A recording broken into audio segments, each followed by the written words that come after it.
Another question comes in from Brandon McKee. He's also asking about some of the situations with Alibaba. He said, how should investors view geopolitical events in regards to their investment in foreign countries? How do you look at the situation of the recent Chinese spy balloon in regards to the Alibaba investment? Well, of course, it was a very interesting thing. Jack Ma was a dominant capitalist in Alibaba. And one day he got up and made a public speech where he basically said the Communist Party is full of malarkey. They don't know their ass from their elbow. They're no damn good, and I'm smart. And of course, the Communist Party didn't particularly like his speech. And pretty soon he just sort of disappeared from view for months on end. And now he's out of BYD.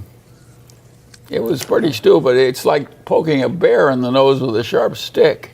It's not smart. And Jack Ma got way out of line by popping off the way he did to the Chinese government. And of course it hurt Alibaba. But I regard Alibaba as one of the worst mistakes I ever made. In thinking about Alibaba, I got charmed with the idea of their position on the Chinese internet. I didn't stop to realize they're still a goddamn retailer. It's going to be a competitive business, the internet. It's not going to be a cakewalk for everybody. Just about China in general, I had a lot of questions that came in regarding that. I'll ask this one from Wilco Schutzendorf.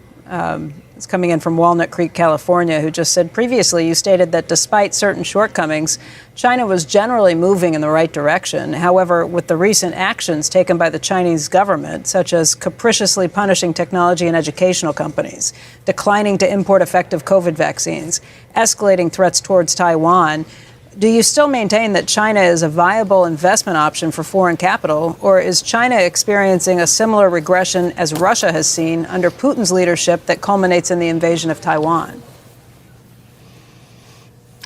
Well, that's a very good question, of course, but I would argue that the chances in a big confrontation from China have gone down, not up, because of what happened in the Ukraine. I think that the Chinese leader is a very smart, practical person. And it doesn't, Russia went into the Ukraine because it looked like a cakewalk. I don't think Taiwan looks like such a cakewalk anymore. I think it's off the table in China for a long, long time. And I think that helps the prospects of investors who invest in China.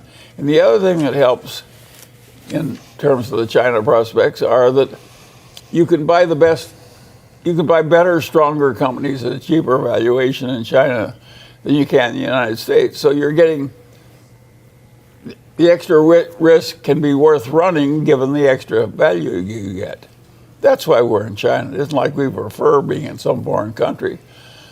Of course, I'd rather be in Los Angeles right next to my house. It'd be more convenient.